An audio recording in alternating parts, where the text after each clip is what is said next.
Experts say NATO is testing a no-fly zone in western Ukraine.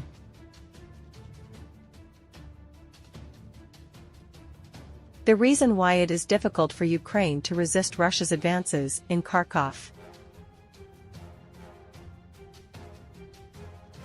Ukraine announced it shot down 3 Russian Su-25 attack aircraft in 2 weeks. Experts say NATO is testing a no-fly zone in western Ukraine. Military experts evaluate the possibility of NATO establishing a no-fly zone in western Ukraine using air defense systems in Poland and Romania. According to Sputnik, German lawmakers discussed the possibility of establishing a no-fly zone over the western regions of Ukraine, marking a new development in comments related to the conflict between Russia and Ukraine. Members of Germany's ruling coalition, including the Free Democratic Party, FDP, and the Green Party, have proposed establishing a no-fly zone extending up to 70 kilometers into Ukraine using anti-aircraft systems. Air defense systems are deployed in Poland and Romania. This proposal is intended to help shoulder part of Ukraine's air defense burden, allowing Kyiv to focus on protecting the front line. German lawmakers cited NATO's downing of an Iranian missile aimed at Israel last month as a precedent. However, on May 13, a German government spokesman cited NATO Secretary-General Jens Stoltenberg's decision from March 2022, declaring that this military alliance will not enforce a no-fly zone in the sky. Ukrainian sky. According to Russian political analyst Sergei Poltev, the discussion around the possibility of establishing a no-fly zone over Ukraine in the context that the Ukrainian army is in a weak position on the battlefield, shows that Western leaders are looking for options to get involved in the conflict. So far, the conflict is definitely limited to Ukrainian territory, Mr. Poltev said. On the one hand, they are working to maintain that situation because it is in the interest of all parties, in the West. On the other hand, they are using every tool at their disposal to inflict maximum damage on Russia, while trying to navigate a delicate balance to avoid further escalation of tensions. Expert Poltev noted that it was no coincidence that Poland and Romania were chosen as possible locations to enforce a no-fly zone. First of all, the two are not considered independent actors. Second, Western politicians seem ready to sacrifice them in the event of a potential conflict with Russia. The question is whether NATO will come to their rescue. According to Article 5, the military bloc's provisions on collective defense. If a conflict with Russia breaks out, Mr. Poltev raised the issue. All European military equipment is considered common by NATO, as a common stockpile. Is the Romanian army independent? Of course not. Like the Polish army, like the German army, they cannot act independently. They exist only within the context of NATO's military structure, the Russian expert explained. Are Romania and Poland ready to defend Ukraine? While German lawmakers don't care what Romanians and Poles think about their proposed no-fly zone, the plan appears to contradict Romanian law and Poland's actual capabilities. Romanian Army Chief of Staff Gheorghita Vlad told the U.S. press on February 1 that the country's army cannot conduct military operations in peacetime. To shoot down Russian drones or other aerial targets, Mr. Vlad explained, Bucharest would have to declare a state of emergency, be under siege or impose martial law. Poland does not appear to be subject to strict regulations like Romania, but it needs NATO's full support and political will to extend its air defense umbrella to Ukraine. Former Polish Defense Minister Janusz Onyszkiewicz told a Ukrainian television station last month that Poland's air defense system is now capable of responding to Russian missile threats at the 11th hour, when it could have been too late to shoot them down.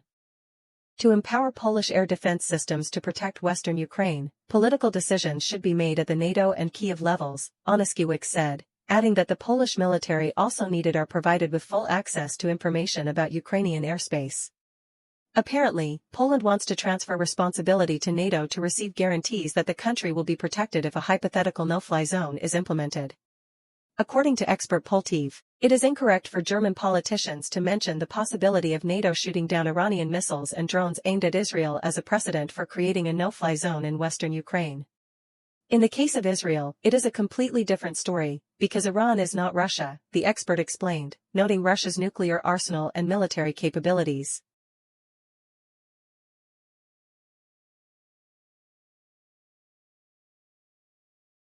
The reason why it is difficult for Ukraine to resist Russia's advances in Kharkov. Russia is seeking to stretch the front line in Kharkov through the tactic of attacking new areas with small groups.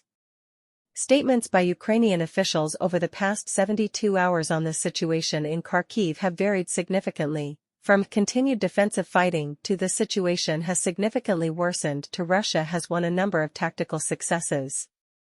In Kharkov today, Russia is not only attacking in one direction, but in 4 directions across the front line. Moscow knows that they are racing against time because things could be different in a month when the US's $61 billion aid package will begin to help Ukraine get the weapons it needs. So Russia appears to be throwing everything it can at it, knowing that the war will likely only get harder for its forces in the coming summer. Russia is trying to stretch the front line, attacking with small groups, but in new directions. The situation is extremely difficult, Kharkov Governor Ola Syniehubov confirmed on May 13. Mr. Syniehubov said that on the northeastern front, Russian forces are advancing in many directions, including near the town of Vovchansk and also towards the village of Lipsy. He added that Ukrainian forces were holding back Russian troops, but fighting still threatened to spread to other settlements. Russia attacked Kharkov on May 10, opening a new front in northeastern Ukraine after nearly 2 years of mainly focusing on the east and south. This move by Russia may force Ukraine to withdraw forces from the eastern front, where Russia is advancing slowly, to support Kharkov. First and most worrying is the northern border near Kharkiv, Ukraine's second-largest city. Russian forces crossed the border in multiple locations, claiming to control 9 villages and causing losses to Ukrainian forces. The Russian army's advance of 5 to 7 kilometers in the Kharkov area is said to be their fastest advance since the early days of the war. Ukrainian officials said Russia sent 5 battalions to the border town of Vovchansk, which was heavily affected by airstrikes over the weekend. Some military bloggers said that the town of Lipsy is in danger and from there Russian forces could attack Kharkov with artillery. This is a nightmare for Kiev for 2 reasons. First, Ukraine reclaimed Kharkiv from Russia 18 months ago, but clearly failed to fortify the region enough to prevent Russia from easily striking back. Second, Russia could once again tie up the resource-strained Ukrainian army by continuously pressuring Kharkov, inflicting heavy damage with intense shelling of the vast urban area. Here, the war in Kharkov reflects the challenge for Ukraine's remaining fronts in the context of serious shortages of manpower, weapons, ammunition, and psychological fatigue after more than 2 years of conflict. Ukraine announced it shot down 3 Russian Su-25 attack aircraft in 2 weeks. The General Staff of the Armed Forces of Ukraine said that the country's air defense had just shot down a Russian Su-25 fighter jet in Donetsk province, bringing the total number of Su-25 aircraft destroyed in the past 2 weeks to 3. PCS. The Air Defense Force of Ukraine's 110th Mechanized Brigade continues to shoot down Russian Su-25 aircraft on the Donetsk front.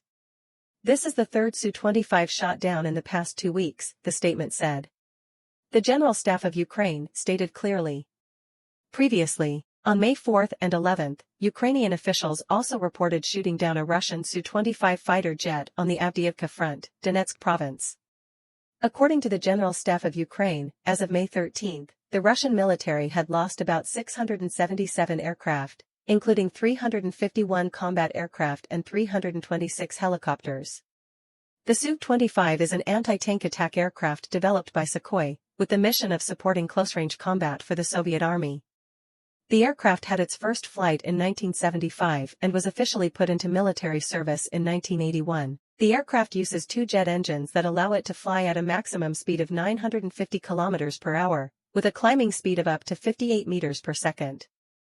The operational ceiling is 5,000 m, 7,000 m and a maximum of 10,000 m.